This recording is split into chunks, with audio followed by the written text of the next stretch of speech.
یہ جمادی الآخر کا آخری دن ہے، اور اس حملے میں شبہ ان کو یہ ہو گیا تھا کہ رجب کا مہینہ شروع ہو چکا ہے، کیونکہ رجب کا مہینہ حرمت کا مہینہ ہے اور اس کے اندر لڑائی حرام ہے، منع ہے شریعت میں۔ تو مشرکین نے یہ اعتراض کیا کہ ایک طرف تم کہتے ہو کہ حرمت کے مہینوں کا خیال رکھنا ہے، جبکہ دوسری طرف حرمت کے مہینے میں ہی تم لوگوں نے حملہ کیا اور ہمارے ساتھی کو قتل کر دیا۔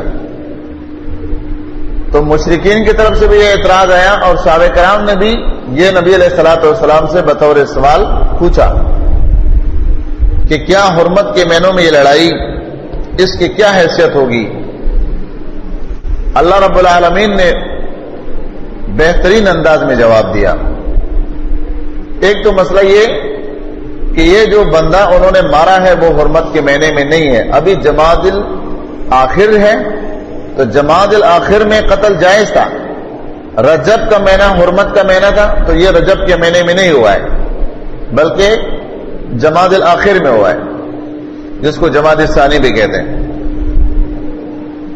تو اللہ رب العالمین نے دوسرے انداز میں اس کا جواب دیا۔ یہ سوال کرتے ہیں آپ سے حرمت کے مہینوں کے بارے میں، قتال فیہ ہے، اس میں جنگ کرنا، لڑنا، قل آپ جواب دو قتال فیہ کبیر، اس میں لڑنا بڑا گناہ ہے، لیکن کیا اس کے مقابلے میں اور بھی کچھ بڑے گناہ ہے وہ تمہیں معلوم ہے؟ اب اس کو سامنے لا رہے کہ مشرکین کو یہ گناہ سامنے رکھو کہ تم تو اپنے ایک مشرک ساتھی کے قتل کے ذکر کرتے ہو اور حرمت کے مہینے کا ذکر کرتے ہو، لیکن یہ جو تم اعمال کرتے ہو اس کا کیا جواب ہے؟ وَصَدٌّ عَن سَبِيلِ اللَّهِ وَكُفْرٌ بِهِ وَالْمَسْجِدِ الْحَرَامِ، روکنا اللہ کے رستے سے، کفر کرنا اس اللہ تعالیٰ کے دین اور رستے پر، مسجد الحرام سے لوگوں کو روکنا، وہاں کے رہنے والوں کو وہاں سے نکالنا، مانا اللہ کے نبی کو تم لوگوں نے نکالا، صحابہ کو نکالا۔ اکبر عند اللہ، یہ کبیر نہیں ہے، یہ اکبر ہے، اس کے مقابلے میں یہ تو اور زیادہ بہت بڑا گناہ ہے، تو اس کا کیوں نہیں پوچھتے ہو؟ والفتنہ تو اکبر من القتل، اور فتنہ مانا شرک اور کفر کے طرف مسلمانوں کو واپس لوٹانا، یہ اس سے بھی بڑا گناہ ہے۔ اور پھر ایک اہم مسئلہ جو قیامت تک مسلمانوں کے لیے اور ہمارے دور کے اس نام نہاد مسلمانوں حکمرانوں کے لیے فرمایا وَلَا يَزَالُونَ يُقَاتِلُونَكُمْ حَتَّى يُرُدُّوكُمْ عَنْ دِينِكُمْ إِنِ اسْتَطَاعُوا، ہمیشہ یہ کافر تمہارے ساتھ لڑیں گے، تمہارے ساتھ قتال کریں گے۔ يُقَاتِلُونَكُمْ لفظ ہے، کب تک؟ فرمایا حَتَّى يَرُدُّوكُمْ عَنْ دِينِكُمْ، یہاں غائب بیان کیا، یہاں تک کہ تمہیں تمہارے دین سے پیر دے۔ آج جتنے بھی مسلمان حکمران ہیں، یہودیوں کی جتنے بھی بولی بولتے ہیں، ان کا قتال بند نہیں ہوگا ان کے خلاف جب تک کہ یہ اللہ کے دین کو چھوڑ کر مرتد نہ ہو جائے۔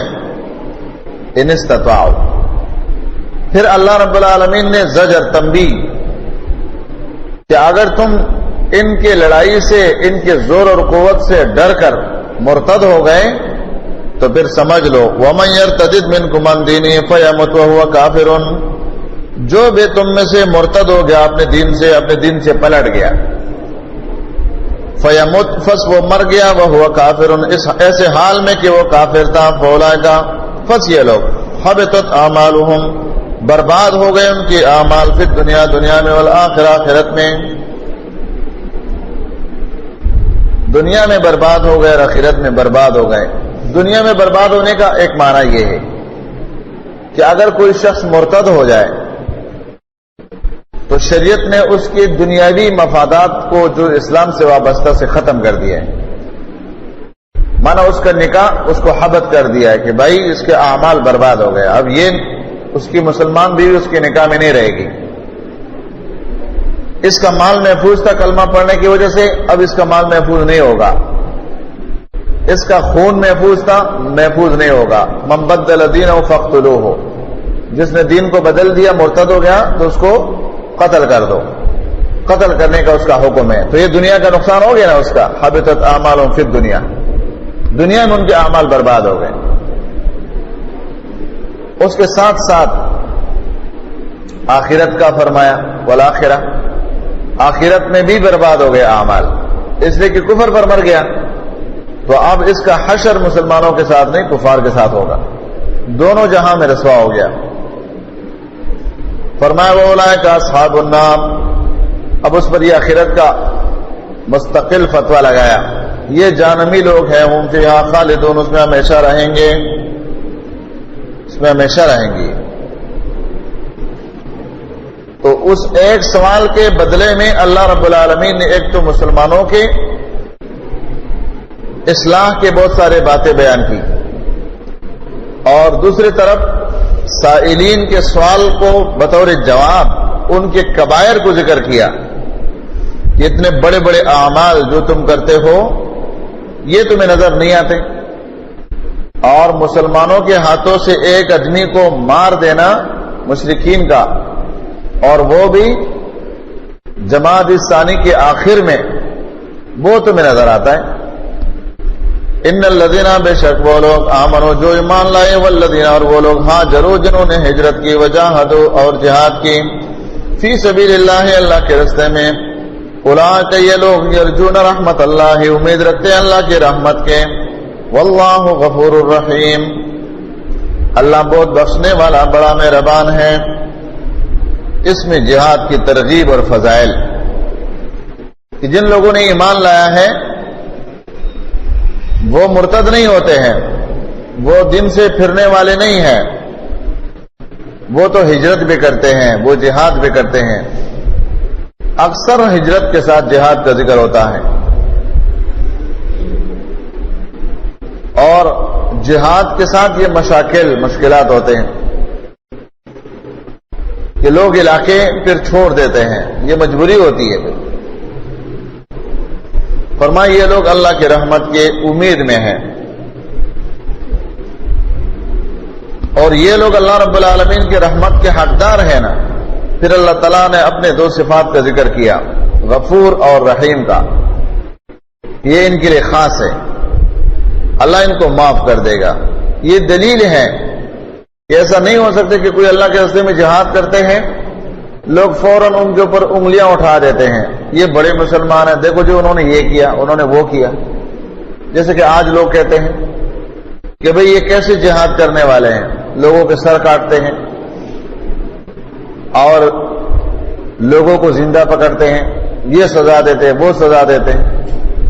ایسا ہو سکتا ہے کہ ان سے بعض امور میں غلطی ہو جائے، لیکن دوسری جانب دیکھو کہ جو یہود نصارہ ہے وہ تو نہ عورتوں کو دیکھتے ہیں، نہ مردوں کو دیکھتے ہیں، نہ بچوں کو دیکھتے ہیں، نہ حیوانوں کو دیکھتے ہیں، بلکہ بارود کے ذریعے سے ان کے پرخچے اڑا دیتے ہیں.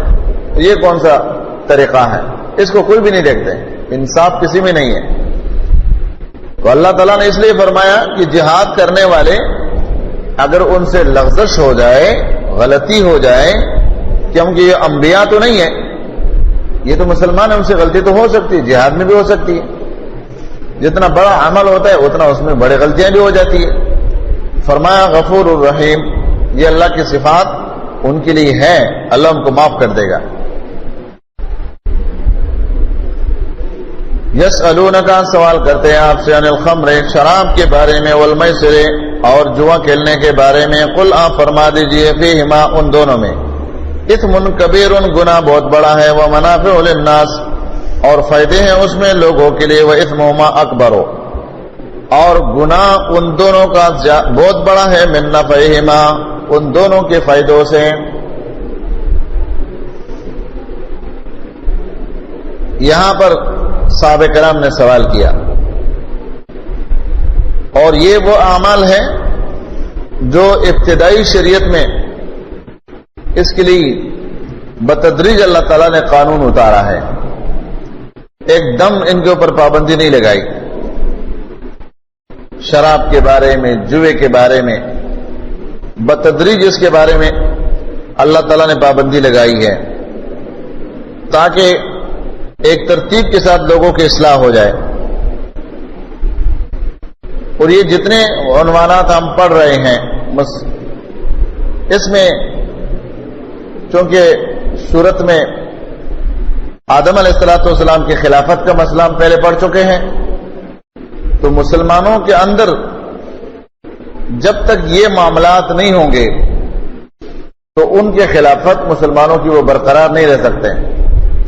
اس میں قصاص کا مسئلہ اگر جاری نہ ہو، اس میں جہاد کا مسئلہ جاری نہ ہو، اس میں مال خرچ کرنے کا مسئلہ جاری نہ ہو، اس میں اللہ تعالیٰ کے فرائض جیسے حج ہے، نماز ہے، زکوٰۃ ہے، روزے ہیں، یہ مسائل اگر جاری نہ ہو، حکومتی طور پر، سرکاری طور پر، اور اس کے لیے مستقل سزائیں اور لوگوں کو پابند کرانے کی ترتیب موجود نہ ہو، تو مسلمانوں کی وہ خلافت، وہ آبادیوں اور رہنے کے مسکنوں کے امن وہ باقی نہیں رہتا ہے.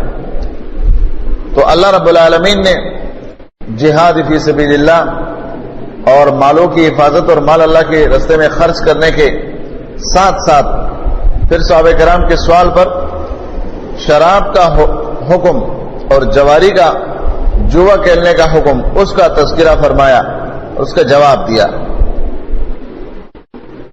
تو یہ سوال صحابہ کرام نے کیا اور اللہ رب العالمین نے جواب دیا. شراب کے بارے میں پہلی آیات وہ سورۃ نحل کے اندر ہے، آیات نمبر 67 ہے، 7 اور 7.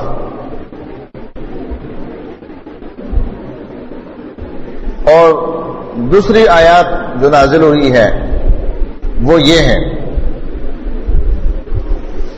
تیسری آیات جو نازل ہوئی ہے وہ سورۃ نساء آیات نمبر 43 میں آئے گا انشاءاللہ.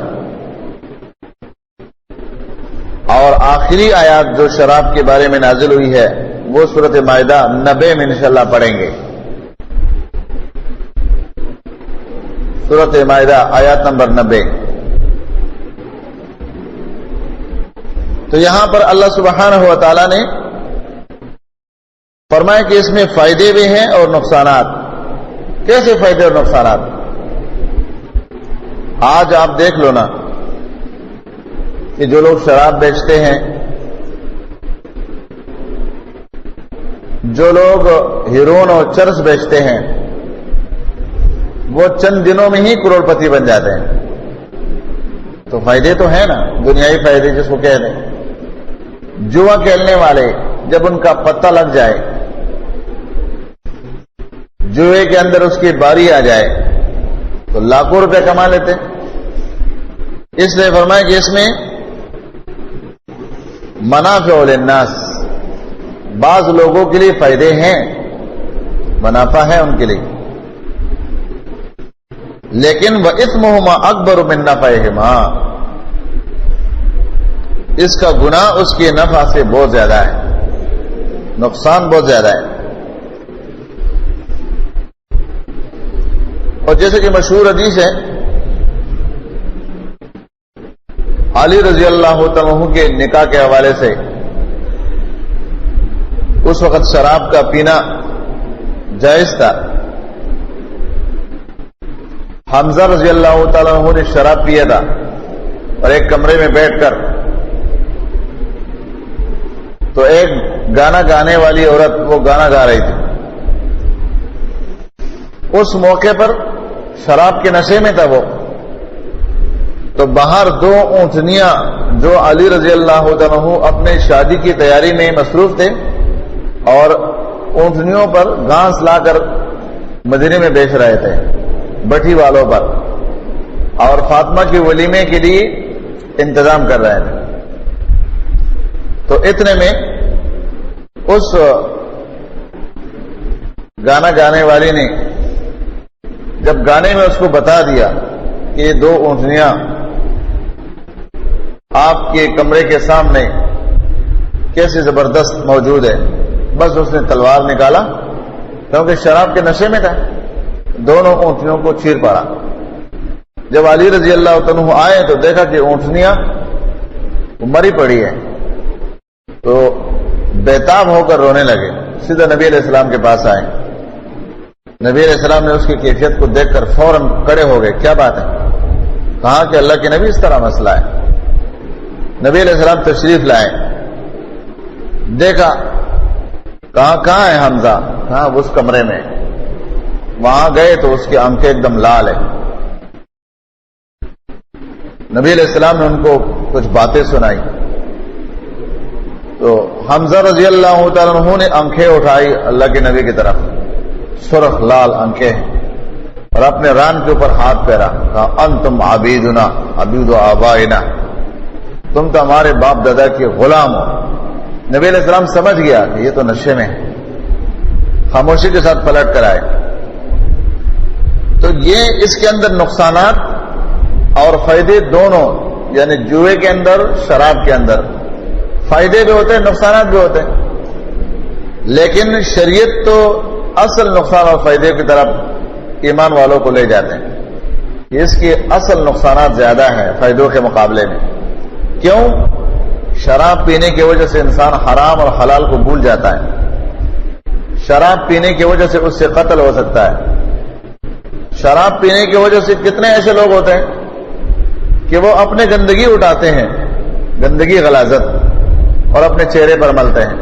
جیسے کہ امام قرطبی رحمۃ اللہ نے لکھا ہے اور مفسرین نے لکھا ہے، مختلف اقوال نقل کیے ہیں کہ ایک شخص جو ہے وہ شراب پیا ہوا ہے اور شراب پینے کے بعد پیشاب کر رہا ہے اور اپنی پیشاب کو اپنے ہاتھ سے اٹھا کر اور اس کے لیے طہارت کے جملے استعمال کرتے ہیں. یہ بڑا طاہر ہے، بہت صاف ستھرا چیز ہے. اب پیشاب کوئی صاف ستھرا چیز تو نہیں ہے، لیکن وہ فل نشے میں تھا، تو نشے کی وجہ سے وہ اس کے بارے میں یہ جملے استعمال کر رہے تھے. اور ایک شخص نے قضا حاجت کیا ہے اور شراب کے نشے میں ہے، امام قرطبی نے لکھا ہے، اور اپنے چہرے پر اس نے ملا ہے. تو یہ اس کے نقصانات واضح. دور حاضر میں بہت سارے ایسے واقعات ہوتے ہیں، شراب کے نشے میں لوگ کیا کچھ نہیں کرتے. تو فرمایا کہ یہ لوگ آپ سے سوال کرتے ہیں، اور یہاں یہ بات بھی ذہن میں رکھو کہ خمر جو ہے، خمر یہ صرف اس چیز پر اس کے اطلاق نہیں ہوگا جو نبی علیہ السلام کے زمانے میں جن جن چیزوں سے بنایا جا رہا تھا، مانا گندم سے، کھجور سے، انگور سے، بلکہ اس کے ساتھ ساتھ الخمر ما خامر العقل، شراب وہ ہے جو عقل کو ڈانپ لے. مانا نشاور چیز کوئی بھی ہو وہ شراب کے زمرے میں ہے. جیسے کہ حدیث میں آتا ہے، نبی صلی اللہ علیہ وسلم نے ارشاد فرمایا کل مسکر حرام اور کل مسکر خمر، ہر وہ چیز جو نشہ دے وہ حرام ہے، اور ہر وہ چیز جو نشہ دے وہ شراب کی زمرے میں ہے. اب دور حاضر کی جتنے بھی نشاور چیزیں ہیں، رسول اللہ صلی اللہ علیہ وسلم نے اپنے لفظوں کے اندر سب کو شامل کر دیا ہے. اب کوئی کہنے والا اٹھ کے بولے کہ تم حدیث سے ثابت کرو کہ ہیرون کہاں لکھا ہوا ہے، ہیرون، یہ چرس کا ذکر حدیث میں کہاں ہے؟ لوگ باتیں کہتے ہیں نا کہ بھائی نسوار کا ذکر کہاں ہے، سگریٹ کا ذکر کہاں ہے. ہم کہتے تیرے بھی ذکر قرآن حدیث میں نہیں ہے، پھر تم کیسے مسلمان ہو؟ اپنے آپ کو کیسے مسلمان ثابت کرو گے؟ قرآن اور حدیث کی اصول سے ثابت کرو گے کہ قرآن اور حدیث میں یہ ہے کہ جو یہ کام کرے گا وہ مسلمان ہے. تو قرآن اور حدیث کی اصول میں یہ لکھا ہوا ہے کہ جو چیز نشہ دے وہ حرام ہے، وہ شراب کے زمرے میں ہے. وہ چاہے ناسوار ہو، وہ چاہے سگریٹ ہو، وہ چاہے چرس ہو، وہ چاہے بنگ ہو، وہ چاہے ہیرون ہو، یا وہ چاہے ابھی جو نئے نئے نشے لوگ ایجاد کر رہے ہیں پاؤڈر کی صورت میں، دوسری تیسری صورتوں میں، وہ سب کے سب اس میں داخل ہے. اور ایک روایت میں ہے کہ کل مسکرن و مبترن حرام. مفتر اس چیز کو کہتا ہے نا جو بدن کو بالکل ظاہر میں نقصان دے. کل مسکرن و مبترن، مسکر اور مفتر وہ دونوں حرام ہے. تو یہ ناسوار، بعض لوگ کہتے ہیں یار ناسوار کہتے ہیں یہ دانتوں کے اندر جو نا کیڑے کو نہیں چھوڑتے.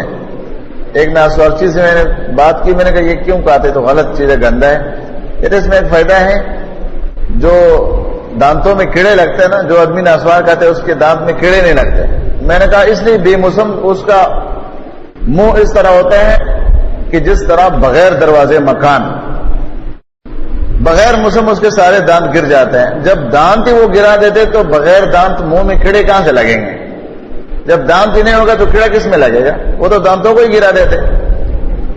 حالانکہ یہ اتنے نجس چیز ہے، گندا، کہ انسان کے عبادات کو برباد کر دیتے ہیں. نبی علیہ الصلوۃ والسلام نے کچا پیاز کھانے سے کیوں منع کیا ہے؟ کہ تتعزى الملائکۃ مما تتعزى الانسان، فرشتوں کو اس چیز سے تکلیف ہوتا ہے جس سے انسانوں کو تکلیف ہوتا ہے.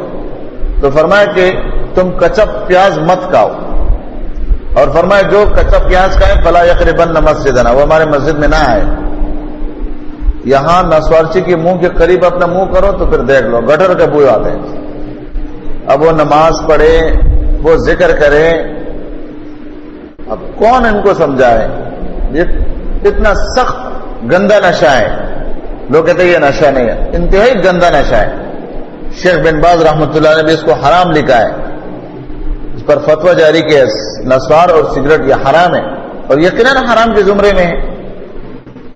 ہم ہر اس نسوار کھانے والے سے یا سگریٹ پینے والے سے کہتے ہیں کہ اگر یہ نشہ نہیں ہے تو آپ بتائیں کہ اس میں کون سی خوبی ہے جو آپ استعمال کرتے ہیں. میٹھا ہے، کھٹا ہے، کڑوا ہے.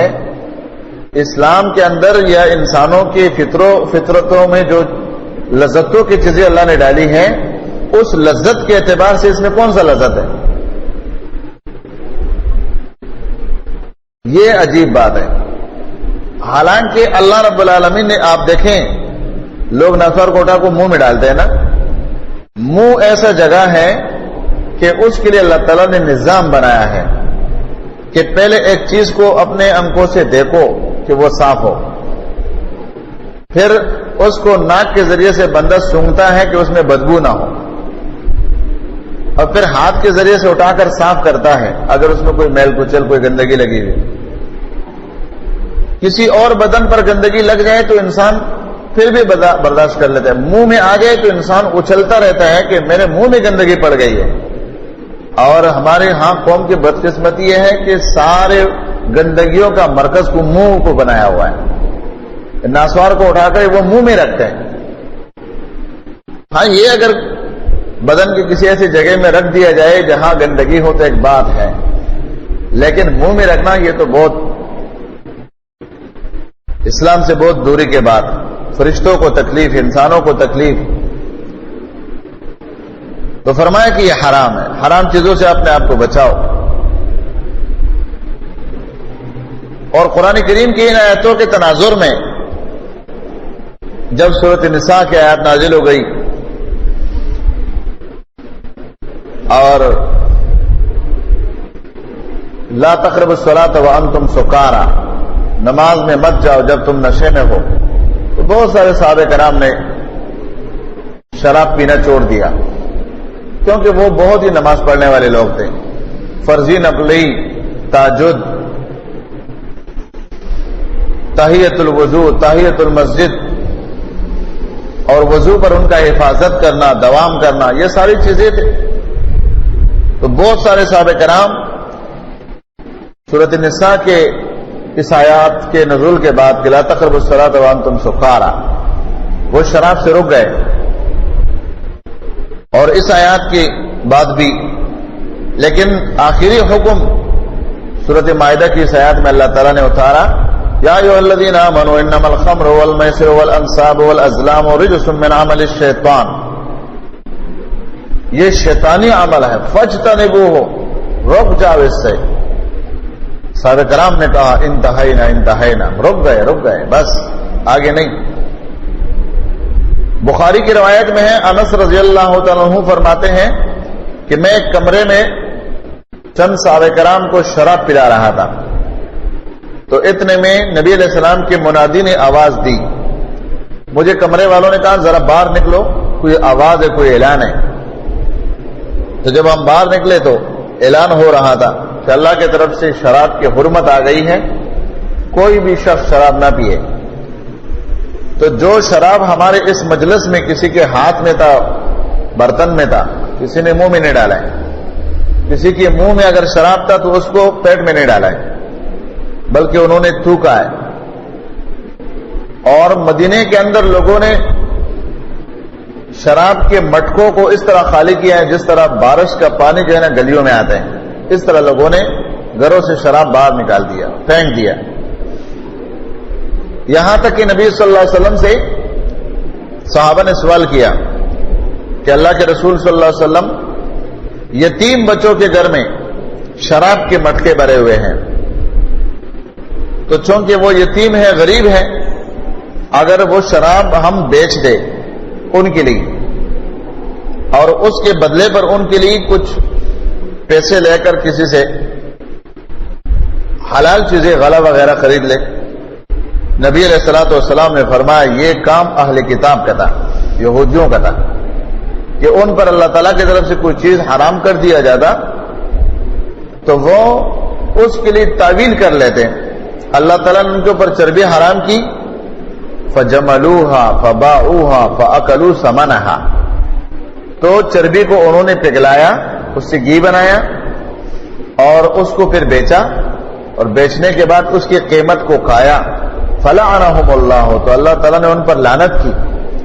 لہذا اللہ کو سب سے زیادہ پتہ ہے کہ کس گھر میں یتیم ہے، کس گھر میں بیوہ ہے، کون غریب ہے، کون مالدار ہے۔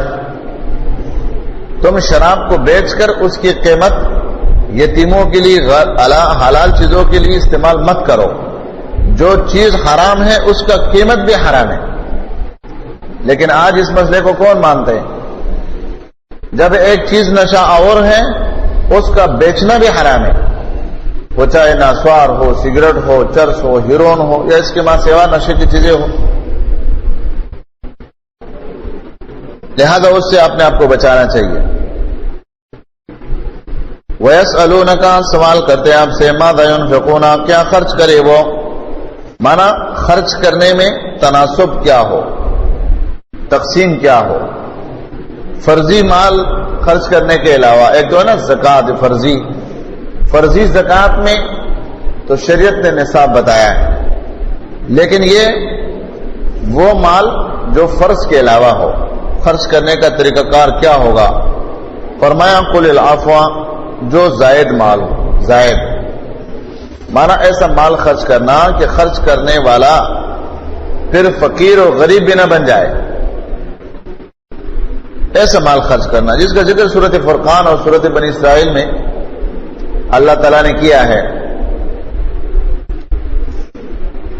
کہ مومن وہ ہے جو اپنے مال خرچ کرتے ہیں ایسے انداز میں کہ نہ تو ہاتھوں کو اپنے گلے کے ساتھ باندھتے ہیں فی عنقک ولا تبسطھا کل البسط، اور نہ ان کو ایک دم اتنا مال خرچ کرتے ہیں کہ پھر ملامت ہو کے بیٹھ جائے، بلکہ وابتغی بین ذلک سبیلا، اعتدال پر خرچ کرتے ہیں۔ فرمایا قل العفو، جو ضرورت سے زیادہ ہو، کذالک، اسی طرح یبین اللہ، بیان فرماتا اللہ تعالیٰ لکم الآیات، تمہارے واسطے احکام، آیتیں، لعلکم، تاکہ تم تتفکرون، فکر کرو۔ قرآن کریم کی آیتوں میں فکر کرنا یہ مستقل عبادت ہے، جس کو عبادت فکری، عبادت قلبی آپ کہہ سکتے ہیں۔ قرآن میں فکر کرنا، تدبر کرنا، سوچ کرنا۔ ابھی تو مسلمانوں کے سوچ اور فکر تدبر کے لیے اور بہت ساری چیزیں ہیں۔ قرآن کریم کا مطالعہ، اس کو پڑھنا، اس کے لیے وقت دینا، یہ تو ان لوگوں کا کام ہے جس کو ہمارے معاشرے میں نکمے لوگ کہتے ہیں، بیکار، جس کا کوئی اور کام نہیں ہے تو کہتے ہیں کسی مدرسے میں ڈالو، معذور ہو جائیں، یا اولاد میں ایسے اولاد ہو جس کو کہتے ہیں کن ذہن ہے، کسی کام کا نہیں ہے، تو کہتے ہیں چلو کسی قاری کے سامنے بیٹھاؤ، قرآن اس کو پڑھاؤ۔ اولاد میں کوئی تیز تراز بچہ ہو تو کہتے اس سے ہم انجینئر بنائیں گے، اس سے ہم ڈاکٹر بنائیں گے. حالانکہ ہونا کیا چاہیے کہ اس سے ہم عالم بنائیں گے، اس سے ہم امت کو چلانے والا اپنے دور کا ایک مفکر بنائیں گے. ہونا تو یہ چاہیے، لیکن لوگوں کے سوچیں بدل گئی. فرمایا لعلکم تتفکرون، تاکہ تم فکر کرو، فی الدنیا والآخرہ، دنیا اور آخرت میں. اس آیات کو اس کے ساتھ ملا لو. دنیا کے معاملات میں تم فکر کرو کہ یہاں ہم نے کتنا عرصہ رہنا ہے، کیا کچھ کرنا ہے، اس کا نتیجہ کیا ہوگا. آخرت کے معاملات میں فکر کرو کہ آخرت میں ہم نے کتنا رہنا ہے، وہاں نجات، وہاں کامیابی، اس کا انحصار کس چیز پر ہے. دونوں میں فکر کرو. دنیا کی حیثیت کیا ہے پیچھے ہم پڑھ چکے ہیں، مچھر کے پر کے برابر بھی نہیں ہے. لیکن ہم اس دنیا کے ساتھ کیسے چمٹ گئے ہیں، اور شاعروں نے اس پر اشعار جو پڑھے ہیں کہ دنیا کی قیمت کیا ہے. اذا كان الشيء كله جناح بعوضة عند من كنت عبدته، کہ جب ایک چیز سب کے ساتھ ملا کر مچھر کے پر کے برابر بھی نہیں ہے اس ذات کے نزدیک جس کی تم عبادت کرنے کا دعوے دار ہو. وَأَشْغَلَ جُزْءٌ مِّنْهُ كُلَّكَ، اور اس چیز کے ایک جز تم کو مشغول کر دے، تمہارے سر سے لے کے پاؤں تک تم کو مشغول کر دے. فَمَا الَّذِي عَلَى ذِي حَالٍ قَدْرُكَ عِندَهُ، تو اب تم یہ بتاؤ کہ اس ذات کے نزدیک تیرا کیا مقام ہوگا. گویا کہ اس شاعر نے قرآن کریم اور نبی علیہ الصلوۃ والسلام کے احادیث کا خلاصہ اور مجموعہ ذکر کیا ہے کہ وہ ذات جس کی تم بندگی کرتے ہو اس کے نزدیک ساری دنیا کو ملایا جائے تو ساری دنیا کی قیمت مچھر کے پر کے برابر بھی نہیں ہے. ساری دنیا کی قیمت مچھر کے پر کے برابر بھی نہیں ہے. وَأَشْغَلَ جُزْءٌ مِّنْهُ كُلَّكَ، اور اس مچھر کے پر کے ایک حصے نے، اب جو میرے پاس مال ہے، دولت ہے، یا آپ کے پاس یا کوئی بھی شخص ہے، یا تو مال دولت کے پیچھے لگ گیا ہے، یا بیوی کے پیچھے لگ گیا ہے، یا اولاد کے پیچھے لگ گیا ہے، یا دنیا کے بادشاہت کے پیچھے لگ گیا ہے، یہ آخرت سے پھیر دینے والی چیزیں ہیں نا. وَأَشْغَلَ جُزْءٌ مِّنْهُ كُلَّكَ، اس کے ایک جز نے تم سب کے سب کو مشغول کر دیا، اللہ تعالیٰ سے پھیر دیا. آپ کہتے ہیں کہ فَمَا الَّذِي عَلَى ذِي حَالٍ قَدْرُكَ عِندَهُ، وہ اللہ جو اس مرتبے پر فائز ہے کہ دنیا اس کی نظر میں مچھر کے پر کے برابر نہیں، اس اللہ کی نزدیک تیرا اب کیا قیمت ہوگا. مادام تم ایسے حقیر ہو گئے، تمہارا قیمت اتنا گر گیا کہ اللہ کے نزدیک تمہارا کوئی قیمت شمار ہی نہیں ہو سکتے. تو اس لیے فرمایا کہ پھر دنیا والآخرہ، دنیا اور آخرت میں فکر کرو. وہ صحیح مسلم کی حدیث ہے نا کہ نبی صلی اللہ علیہ وسلم نے فرمایا مد دنیا فی الآخرہ الا کما يدخل احدکم اصبعہ فی الیم فلینظر بما یرفعہ، کہ تم میں سے کوئی شخص سمندر کے کنارے کھڑے ہو جائے اور وہ اپنی انگلی کو سمندر میں ڈبو دے، پھر اس انگلی کو سمندر سے نکال کر دیکھ لے کہ اس انگلی کے ساتھ اس نے کتنے قطرے اس سمندر سے اٹھا لیا ہے. یہ قطرات کیا ہیں؟ یہ اس کی دنیا ہے، اور یہ جو موجے مارتا ہوا سمندر اس کو نظر آتا ہے، یہ اس کی آخرت ہے. تو یہاں پر اس لیے فرمایا پھر دنیا والآخرہ، دنیا میں بھی سوچو اور آخرت کے بارے میں بھی سوچو. فکر کی اللہ نے دعوت دی ہے. اس سے یہ معلوم ہو گیا کہ شریعت کے لیے تدبر اور فکر بہت ضروری ہے. وَيَسْأَلُونَكَ، سوال کرتے ہیں آپ سے، الیتامیٰ، یتیموں کے بارے میں. قل، آپ فرما دیجئے، اصلاح لہم خیر، اصلاح کرنا ان کے لیے بہتر ہے. وَإِن تُخَالِطُوهُمْ، اگر تم ان کو ملا لو اپنے ساتھ، فَإِخْوَانُكُمْ، پس وہ تمہارے بھائی ہیں. واللہ، اللہ تعالیٰ، یعلم، جانتا ہے، المفسد، فسادی کو، من المصلح، مصلح سے، اصلاح کرنے والے سے. وَلَوْ شَاءَ اللَّهُ، اگر چاہتا اللہ تعالیٰ، لَأَعْنَتَكُمْ، تو تکلیف میں ڈال دیتا تم کو. ان اللہ عزیز حکیم، یقینا اللہ تعالیٰ زبردست حکمت والا ہے. چونکہ پیچھے ہم نے قتال کے مسائل پڑھ لیے، اور قتال کی وجہ سے معاشرے کے اندر یتیموں کا کثرت ہوتا ہے۔ جب جہاد فی سبیل اللہ جاری ہوتا ہے تو ظاہر بات ہے اس میں مسلمان شہید ہوں گے، اور شہادتوں کے بعد بچے رہ جاتے ہیں، تو یتیموں کے مسائل سامنے آتے ہیں۔ اور پچھلے آیات میں ہم نے پڑھ لیا کہ مال خرچ کرنے کا طریقہ کار کیا ہے اور اس میں کتنے اندازے میں ہے۔ تو اس کی مناسبت سے صحابہ کرام نے یتیموں کے مال کے حوالے سے سوال کیا تھا کہ یتیم جو ہمارے پاس رہ گئے ہیں ان کے لیے ہم نے کھانا پینا ہر چیز کو الگ رکھا ہے۔ تو یہ ایک مشکل مسئلہ تھا، مشکل، ایک گھر کے اندر کھانے پینے کا، کپڑوں کا، ہر چیز کا الگ الگ انتظام کرنا۔ اور پھر اگر کوئی غلہ رہ جاتا، جیسے کہ حدیث سے ثابت ہے، کوئی غلہ رہ جاتا، یتیم بچے کسی کے گھر میں پرورش کر رہے ہیں، ان کا پکا ہوا غلہ رہ جائے، بدبو کر لیتا لیکن گھر کے لوگ کھاتے نہیں تھے، اس لیے کہ یتیموں کا مال ہے، یہ حرام ہے۔ تو یہ مسئلہ مشکل تھا، تو اللہ رب العالمین نے ان کی اجازت دی کہ تم مثلا گھر میں 2-3 تم نے مسکین پالے ہیں، یہ یتیم، اور 8-10 افراد تم اپنے گھر کے ہو، تو اسی کے تناسب سے تم مسکینوں کا آٹا، مسکینوں کا سالن، ان یتیموں کا جو چیزیں تم خرچ کرتے ہو وہ اپنے ساتھ ملا کر تم پکاؤ، اپنے ساتھ ملا کر تم خرچ کرو، تو اس صورت میں تم ایک تکلیف سے بچ جاؤ گے۔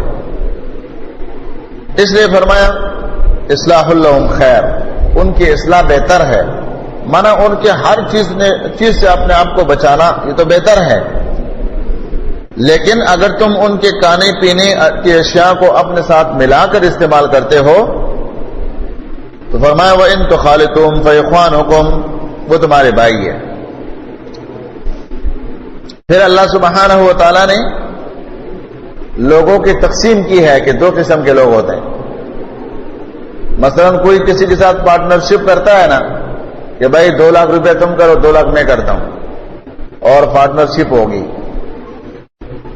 یا میں آپ کے پیسوں کو استعمال کروں گا، تو اللہ کو تو پتہ ہے کہ یہ اس بندے سے پیسے کیوں مانگتا ہے، کھانے کے غرض سے کہ میں اس کے پیسے کو ہضم کر جاؤں گا، کمائی میں کہوں گا، اس کے ساتھ جھوٹ کا معاملہ کر لوں گا، یا انصاف اور عدل کے تناظر میں یہ کہتے ہیں کہ دونوں مال کو چلائیں گے، منافع دونوں برابر تقسیم کریں۔ اللہ کو تو پتہ ہے، اللہ فرماتے ہیں جو لوگ یتیموں کے مال کو مکس کرنا چاہتے ہیں لیکن فساد کے لیے، تاکہ یتیموں کے مال کو ہم ہضم کر لیں، کھا جائے، تو اس کو بھی اللہ جانتا ہے، اور جو لوگ ان کے مال کو اپنے مال کے ساتھ ملا کر استعمال کرنا چاہتے ہیں بطور اصلاح کہ ضائع نہ ہو جائے، تو اس کو بھی اللہ جانتا ہے۔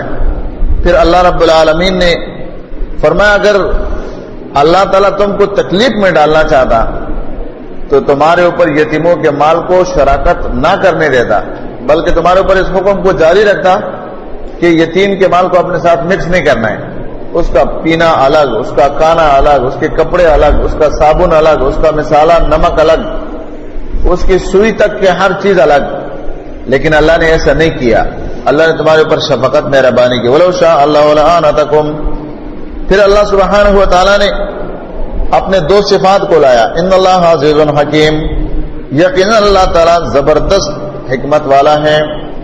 معنی یہ کہ اگر یہ یتیم بچے ہیں اس کا کوئی پوچھنے والا نہیں ہے تو حکیم، یہ عزیز تو ہے نا، اللہ تو حساب پوچھے گا، اللہ کے پکڑ سے تو کوئی بچ نہیں سکتے۔ اور دوسرے ہے کہ اس میں اللہ کی حکمت ہے کہ آج اگر تم کسی یتیم کی کفالت کرتے ہو تو کل تمہارے بچے بھی یتیم ہو سکتے ہیں۔ معاشرے کے اندر کسی کو کمزور رکھنا، کسی کو پاور والا بنانا، یہ سب اللہ کی حکمتیں ہیں، اس لیے فرمایا عزیز حکیم، وہ غالب حکمت والا ہے۔ وَلَا تَنكِحُوا الْمُشْرِكَاتِ، نکاح مت کرو مشرکہ عورتوں کے ساتھ، حَتَّىٰ يُؤْمِنَّ، یہاں تک کہ وہ ایمان لے آئے۔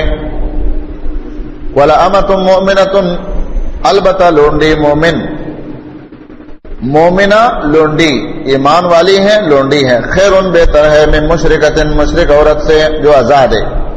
وَلَوْ أَعْجَبَتْكُمْ، اگرچہ وہ تعجب میں ڈالے تمہیں، مانا بہت اچھی لگے تمہیں، بلی ہو وہ لیکن ہے مشرکہ۔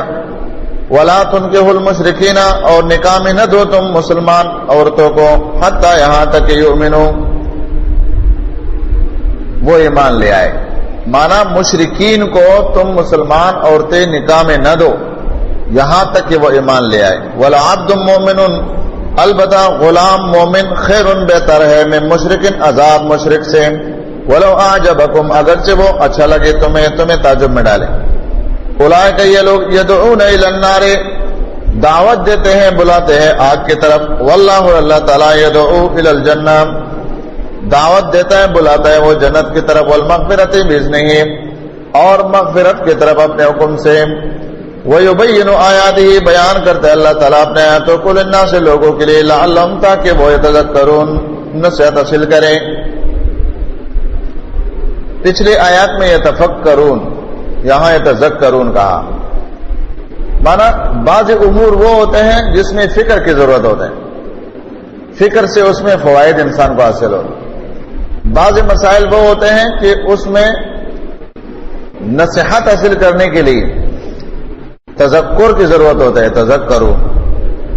تو یہ وہ مسائل ہے. اور یہاں پر یہ مسئلہ کہ مشرک مرد کو موحد عورت، بیٹی بہن نکاح میں دینا، یا مشرک عورت کو ایک موحد کے لیے نکاح میں لینا، یہ صریح مسئلہ ہے. اس میں پھر علماء نے یہاں بہت تفصیل لکھا ہے، اور سورۃ مائدہ میں بھی اس کا کچھ حصہ آئے گا کہ اہل کتاب کی عورتوں کے ساتھ نکاح کرنا. تو بعض علماء تو اس طرف گئے ہیں کہ اس وقت اہل کتاب نہ رہیں. ظاہری احکام میں تو اہل کتاب نام چلتا ہے ان پر، لیکن ایسے اہل کتاب نہیں ملتے ہیں جو یا تو عیسیٰ علیہ السلام کو اللہ کا بیٹا نہ قرار دے، یا عزیر علیہ السلام کو. توحید نامی چیز ان میں نہیں رہا ہے. تو اب اہل کتاب کس معنی میں ہے؟ اہل کتاب تو اس معنی میں ہو سکتے ہیں کہ وہ عیسیٰ علیہ السلام کے فضائل پر قائم ہو موحد، کہ بھائی ہم عیسیٰ علیہ السلام کے فضائل پر قائم ہیں، ٹھیک ہے، ہم آخری نبی کو نہیں مانتے، لیکن عیسیٰ علیہ السلام کو رسول مانتے ہیں اور اس کے طریقے پر جانا ہم افضل سمجھتے ہیں. چلو اہل کتاب ہے. لیکن قرآن کریم میں اللہ تعالیٰ نے کئی مقامات پر اہل کتاب پر مشرکین کا بھی اطلاق کیا ہے کہ یہ جو اہل کتاب یہ مشرک ہیں، کیونکہ شرک میں وہ مبتلا ہو چکے ہیں. اس وقت دنیا میں اس قسم کے شاید کئی ہوں، ورنہ عمومی طور پر جہاں تک انسان کوشش کرتے تو اہل کتاب میں موحد نہیں ملتے، وہ مشرک ہو گئے. تو اس لیے ان کی عورتوں کے بارے میں علماء کے دو قول ہیں. ایک یہ کہ بالکل ان سے نکاح نہ کیا جائے، اور ایک یہ کہ اگرچہ یہ اہل کتاب ہیں، ان کو اللہ نے مشرکین کہا ہے، لیکن سورۃ مائدہ میں ان کے ذبیحے اور ان کی عورتوں سے نکاح کرنے کی اجازت دی ہے. تو لہذا قیود اور شروط کے ساتھ ان کے ساتھ نکاح جائز ہے.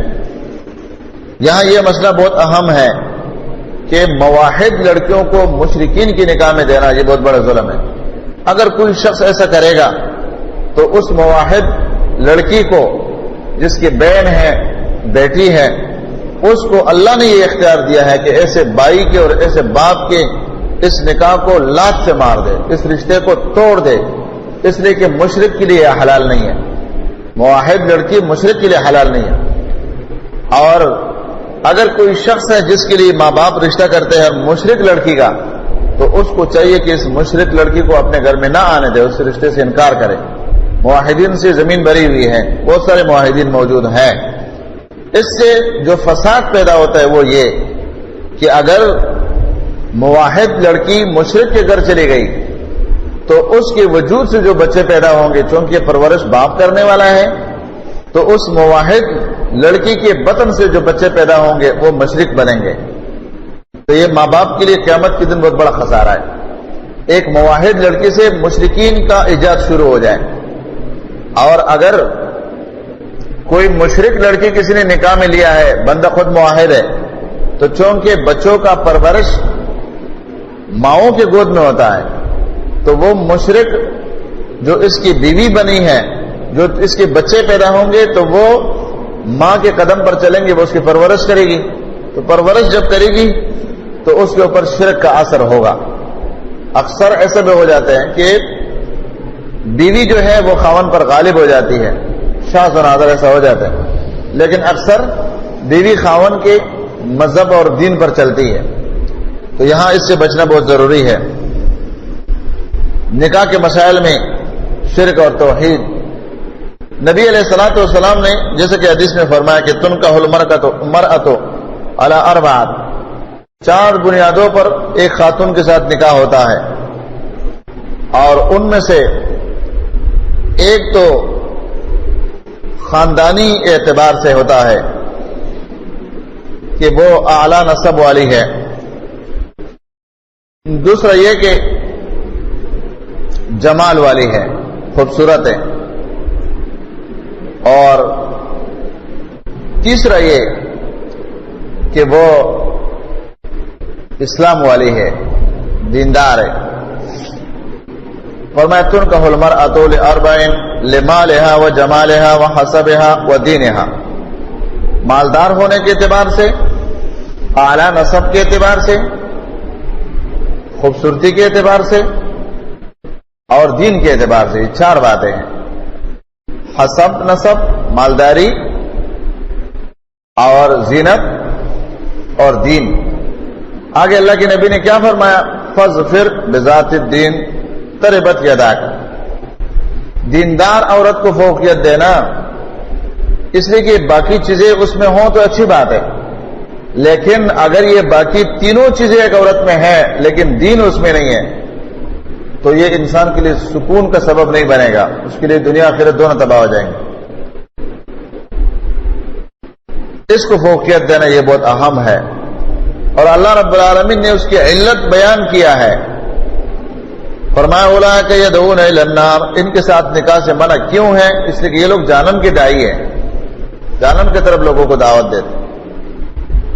وَيَسْأَلُونَكَ عَنِ الْمَحِيضِ، سوال کرتے ہیں آپ سے حیض کے بارے میں، قل آپ فرما دیجئے هو اذن، وہ ایک گندگی ہے، فَاعْتَزِلُوا النِّسَاءَ، پس الگ رہو عورتوں سے، فی المحیض، حیض میں، وَلَا تَقْرَبُوهُنَّ، قریب مت جانا ان کے، حتی یہاں تک کہ یطہرن، کہ پاک ہو جائے وہ، فَإِذَا تَطَهَّرْنَ، جب وہ اچھی طریقے سے پاک ہو جائے، فَأْتُوهُنَّ، پس آؤ تم ان کے پاس، من حیث امرکم اللہ، جہاں سے تمہیں اللہ نے حکم دیا ہے، ان اللہ، یقینا اللہ تعالی، یحب التوابین، پسند کرتا ہے توبہ کرنے والوں کو، ویحب المتطہرین، اور پسند کرتا ہے پاک رہنے والوں کو۔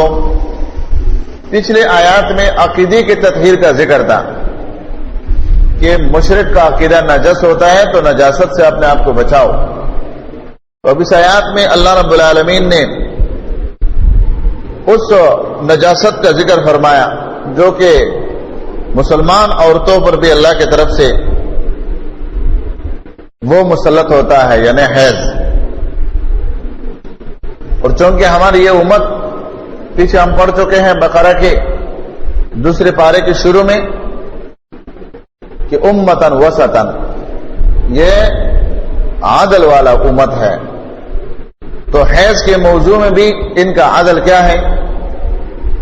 یہودیوں کا طریقہ تھا کہ اگر عورت حائضہ ہو جائے تو اس کے ساتھ نہ بات کرنی ہے، نہ کھانا ہے، نہ پینا ہے، نہ وہ خاون پر ہاتھ لگا سکتی ہے، نہ خاون اس پر، بلکہ الگ کمرے میں اس کو رکھنا ہے، ایک جانور کی طرح۔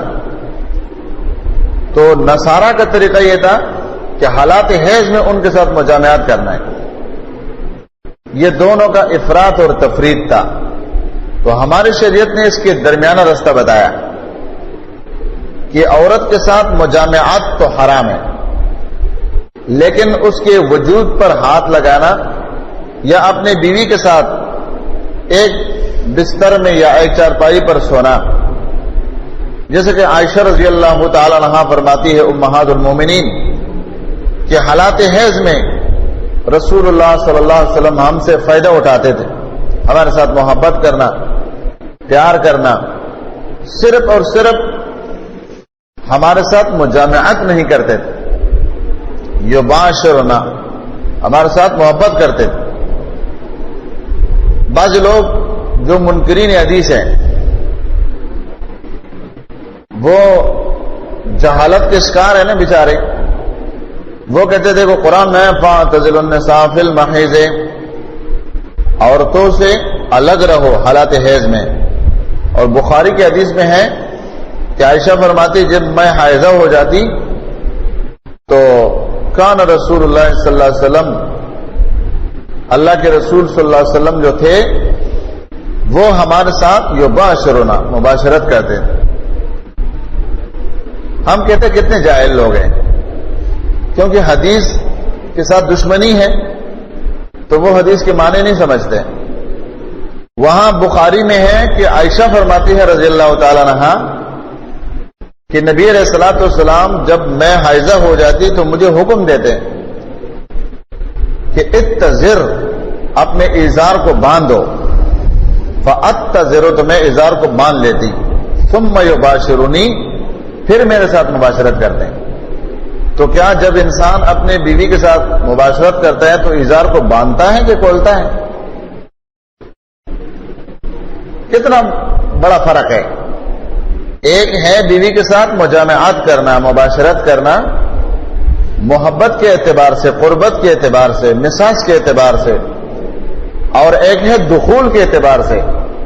تو دخول کے لیے تو کپڑوں کو باندھنا نہیں پڑتا، کھولنا پڑتا ہے. جبکہ بخاری میں ہے کہ عائشہ فرماتی ہے فاتزرو، میں اپنے تیبن کو باندھ لیتی. ثم یباشرنی، اس کے بعد اللہ کے نبی میرے ساتھ پیار کرتے. کتنا فرق ہے. لیکن منکرین حدیث عام لوگوں کو، جاہل لوگوں کو پکڑ کر ایک طرف یہ آیات پیش کرتے کہ قرآن میں ہے فاعتزلوا النساء فی المحیض، اور دوسری طرف بخاری کی اس حدیث کو پیش کرتے ہیں. کیونکہ دنیا میں جتنے بھی باطل فرقے ہیں مسلمانوں میں، وہ سب سے پہلے بخاری کو ضرب لگاتے ہیں، سب سے پہلے بخاری کے اوپر اعتراض کرتے ہیں. کیونکہ امام بخاری وہ شخص ہے جس نے اتنا لمبا تیر گھسیڑا ہے لوگوں میں کہ ہر فرقے کے پیٹ سے نکلا ہے. جتنے فرقے ہیں اس سب کو انہوں نے ایک ہی سکھ کے اندر، جس طرح بہت سارے بوٹیوں کو پرو دیتے ہیں نا، تو سارے فرقوں کے پیٹ سے انہوں نے ایسا تیر نکالا ہے کہ ہر فرقہ جب معاشرے میں اٹھتا ہے تو سب سے پہلے اعتراض امام بخاری پر کرتا ہے. اور دوسرا وجہ اس کی یہ ہے کہ مسلمانوں کے نزدیک امام بخاری وہ شخص ہے کہ اس کے احادیث ایسے کسوٹی کے احادیث ہے کہ اگر وہ اعتراض کی ضد میں آ جائے اور مسلمانوں کا نظریہ اس سے ہٹ جائے تو پھر کسی اور حدیث پر لوگ اعتماد نہیں کریں گے. اس لیے وہ سب سے پہلے بخاری پر اعتراض کرتے ہیں. تو یہاں پر مراد یہ ہے کہ وَلَا تَقْرَبُوهُنَّ حَتَّى يَطْهُرْنَ، ان کی قربت نہ کرنا. قربت سے مراد یہاں مجامعات ہے. فَإِذَا تَطَهَّرْنَ فَأْتُوهُنَّ مِنْ حَيْثُ أَمَرَكُمُ اللَّهُ، جب وہ اچھے طریقے سے پاک صاف ہو جائے تو آؤ تم ان کے پاس جہاں سے اللہ نے تمہیں حکم دیا ہے. امرکم اللہ، اللہ نے حکم دیا ہے. وہ اللہ کا حکم کہاں ہے قرآن میں؟ امرکم اللہ کہیں ہے قرآن کریم میں؟ نظر آتا ہے کوئی صریح آیات ہے کہ اللہ رب العالمین نے اس میں آیات میں فرمایا ہو کہ بیوی کے ساتھ اس طریقے سے مجامعات کرو؟ کہیں بھی حدیث میں آپ کو نہیں ملے گا قرآن میں. تو امرکم اللہ سے مراد کیا ہے؟ وہ حدیث ہے امرکم اللہ. اگلی آیات میں اس کی طرف صرف اشارہ ہے جس کو اشارۃ النص کہتے ہیں. ان اللہ یحب التوابین ویحب المتطہرین. اس میں اشارہ اس بات کی طرف ہے کہ اگر حیض کے حالات میں کسی نے ایسا عمل کیا ہے یا اس سے ہو جاتا ہے تو اس کو چاہیے کہ وہ توبہ کرے، کیونکہ اس بارے میں کوئی صحیح حدیث سے کفارہ نہیں ثابت. بعض علماء نے لکھا ہے کہ اگر حیض کے پہلے دنوں میں کوئی شخص اپنے بیوی کا قربت کر لیتا ہے تو 1 دینار وہ صدقہ کرے گا، اور اگر کچھ دن گزر جائے اور اس کے بعد حیض کے حالات میں قربت کر لے تو آدھا دینار صدقہ دینا پڑے گا. لیکن اس کے لیے کوئی صریح حدیث میرے علم میں نہیں ہے، واللہ اعلم. البتہ اس آیات سے جو مسئلہ ثابت ہوتا ہے وہ ہے توبہ. ان اللہ یحب التوابین. اور دوسرا مسئلہ فرمایا کہ وہ یحب المتطہرین. اللہ تعالیٰ پاک لوگوں سے محبت کرتا ہے، تو حالات حیض میں صبر کرنا چاہیے. صبر بجائے اس کے کہ وہ قربت کر لے، قربت کے بجائے صبر کر لے. صبر سب سے بہتر ہے. اور اس میں احتیاط بہت ضروری ہے. عائشہ رضی اللہ تعالی عنہا فرماتی ہیں رمضان المبارک کے مہینے کے حوالے سے کہ اللہ کے رسول صلی اللہ علیہ وسلم ہمارے ساتھ محبت کرتے تھے حالات روزے میں، لیکن یہ بات بھی ساتھ بیان کر لیتے ہیں کہ کیا تمہیں معلوم ہے اللہ کی نبی سے بڑھ کر کوئی ہے جو اپنے خواہشات پر قابو پا سکتا ہو؟ اس میں اشارہ اس بات کی طرف ہے کہ جب انسان جوان ہے اور وجود کے اندر اس کا شہوات کا غلبات موجود ہے تو پھر حالات حیض میں ہو یا حالات روزے میں ہو تو ایسے صورت میں بیوی کا قربت کرنا، محبت کرنا، مساس کرنا اس سے بچنا چاہیے تاکہ وہ حرام میں واقع نہ ہو جائے۔ نساؤکم تمہارے عورتیں حرث لکم تمہاری کھیتی ہے، فاتو حرثکم پس آؤ تم اپنے کھیتی میں، انا شئتم جس طرح تم چاہو۔ انا یہاں کیف کے معنی میں ہے، کیف شئتم معنی فی القیام والاستجاع، کسی صورت میں ہو، سامنے سے، پیچھے سے، کروٹ سے، لیکن اس میں رستہ تبدیل نہ ہو۔ جو اللہ نے رستہ متعین کیا ہے اس حرث کے اندر اشارہ ہے کھیتی کی طرف کہ تم نے وجود کا وہ حصہ استعمال کرنا ہے جس میں فصل ہوتا ہے، اور فصل صرف ایک ہی رستے سے انسان کے مجامعات سے اس کو ملتا ہے، دوسرے رستے سے اللہ تعالیٰ نے فصل پیدا کرنے کا طریقہ نہیں بتایا ہے بلکہ اس کو حرام قرار دیا ہے۔ فرمایا فاتو حرثکم آؤ تم اپنے کھیتی میں، انا شئتم جس طرح تم چاہو۔ یہاں اہل کتاب کی ایک عقیدے پر بھی رد ہے۔ وہ کہتے تھے کہ اگر کوئی شخص اپنے بیوی سے کروٹ کے انداز میں قربت کر لیتا ہے تو وہ جو بچہ پیدا ہوگا وہ بینگا ہوگا، اس کے آنکھیں ٹھیڑے ہوگی، بینگا۔ یہودیوں کا یہ عقیدہ تھا کہ اگر ایک انسان اپنے بیوی سے قربت کرتا ہے لیکن کروٹ سے کرتا ہے، دونوں کروٹوں کے بل پر ہے، تو بچہ جو پیدا ہوگا وہ بینگا ہوگا۔ تو اللہ رب العالمین نے اس کا رد کیا کہ نہیں، کوئی بینگا شنگا نہیں ہوتا ہے، تمہارے بیوی تمہارا فصل ہے، اور فصل میں انسان جہاں سے آتے ہیں اس کو اجازت دے دی ہے۔ فرمایا وقدموا لانفسکم آگے بھیجو اپنے نفسوں کے لیے۔ ایک تو اس میں اشارہ ہے اس بات کی طرف کہ جب تم اپنے بیویوں سے قربت کرو تو ایک تمہارا اس میں نیت صحیح ہونا چاہیے کہ مجھے صالح اولاد مل جائے، اور وہ صالح اولاد میرے دین کے لیے، دین کے نشر اشاعت کے لیے ذریعہ بن جائے۔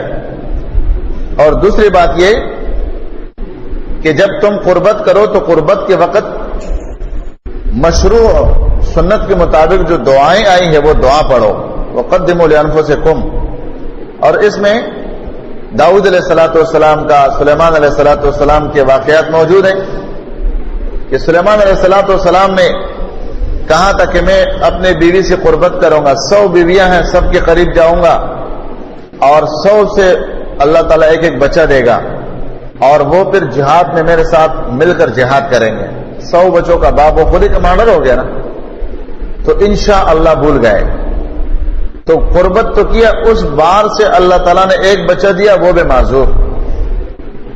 تو نبی علیہ السلام نے فرمایا لو قال انشاءاللہ، اگر وہ انشاءاللہ کہتا تو اللہ 100 بچے دے دیتا، لیکن وہ انشاءاللہ بھول گیا۔ تو یہاں یہ ثابت ہوتا ہے وقدموا لانفسکم کہ انسان جب بیوی کا قربت کرتا ہے تو اس کی نیت میں اچھی باتیں ہو کہ مجھے اللہ تعالیٰ اس قربت سے اولاد دے، اور وہ اولاد دین کے استعمال میں آ جائے، یہ بہتر نیت ہے۔ انما الاعمال بالنیات۔ واتقوا اللہ، ڈرو اللہ تعالیٰ سے، واعلموا جان لو انکم یقینا تم ملاقوہ، ملاقات کرو گے اس اللہ سے۔ یہاں خوف دلایا کہ تمام معاملات میں اللہ سے ڈرو، ہے اس کے حالات میں اپنے آپ کو بچاؤ، واتقوا اللہ۔ اور فرمایا کہ تم اللہ سے ملاقات کرو گے۔ اللہ کی ملاقات کے لیے طہارت ضروری ہے، پاک لوگ ضروری ہیں، اور اس میں اس طرف اشارہ ہے کہ اللہ تعالیٰ نے جو تمہارے لیے رستہ حلال قرار دیا ہے اس کے ماں سوا کوئی رستہ استعمال نہیں کرنا، اس لیے کہ وَاعْلَمُوا أَنَّكُمْ مُلَاقُوهُ، تم اللہ سے ملو گے تو حلال کو حلال اور حرام کو حرام سمجھو۔ وَبَشِّرِ الْمُؤْمِنِينَ، اور اس میں بشارت ہے اس قانون پر عمل کرنے والوں کے لیے کہ جو لوگ اللہ کے حلال کو حلال، حرام کو حرام سمجھے اور پاک دامنی کی زندگی گزارے، تو ان لوگوں کے لیے بشارت ہے۔ وَلَا تَجْعَلُوا اللَّهَ، اور مت بناؤ تم اللہ تعالیٰ کو نشانہ، عُرْضَةً ڈال نشانہ، لِأَيْمَانِكُمْ اپنے قسموں کے لیے، أَن تَبَرُّوا یہ کہ تم نیکی نہیں کرو گے، وَتَتَّقُوا اور تقوی اختیار نہیں کرو گے، وتصلحوا اصلاح نہیں کرو گے بین الناس لوگوں کے درمیان، واللہ سمیع علیم اللہ خوب سننے والا جاننے والا ہے۔ اس میں جیسا کہ لوگوں کے طریقے ہوتے، طبیعتیں ہوتی ہے کہ وہ گھریلو معاملات میں قسمیں بہت کھاتے ہیں، عورتوں سے قسمیں کھانا اور بات بات پر قسم اٹھانا، تو اللہ رب العالمین نے اس کے لیے قانون بتایا کہ قسموں سے اپنے آپ کو بچاؤ، اللہ رب العالمین کو اپنے قسموں کا ڈال نہ بناؤ، بلکہ اپنے قسموں کی حفاظت کرو۔ اس لیے فرمایا وَلَا تَجْعَلُوا اللَّهَ عُرْضَةً لِأَيْمَانِكُمْ، اپنے قسموں کے لیے اللہ تعالیٰ کو ڈال مت بناؤ۔ ان تبروا وتتقوا وتصلحوا، مانا اللہ تتبروا کہ تم نیکی نہیں کرو گے۔ اس طرح ہوتے ہیں نا لوگ، ایک شخص کہتے ہیں بھائی فلاں فلاں آدمی کی آپس میں لڑائی ہے، جنگ ہے، بھائی چلو ان کے پاس جاتے ہیں، صلح کرتے ہیں۔ دوسرا بندہ کہتے ہیں نہیں بھائی میں نہیں جاؤں گا۔ کیوں بھائی؟ میں نے قسم کہا ہے میں ان کے معاملات میں نہیں جاؤں گا۔ تو شریعت نے کہا کہ نیکی کے کاموں سے قسم کھا کر اور اللہ تعالیٰ کے ذات کو ڈال بنا کر اور نیکی سے رک جانا، یہ کوئی درست کام نہیں ہے، بلکہ حدیث میں آیا ہے، صحیح بخاری کی روایت ہے، دوسری کتابوں میں بھی ہے کہ رسول اللہ صلی اللہ علیہ وسلم اگر کوئی قسم اٹھا لیتے اور بعد میں معلوم ہو جاتا کہ یہ کام کرنا بہتر ہے، اس میں بلائی ہے، تو بلائی کا وہ کام کر لیتے اور اپنے قسم کا کفارہ ادا کر لیتے۔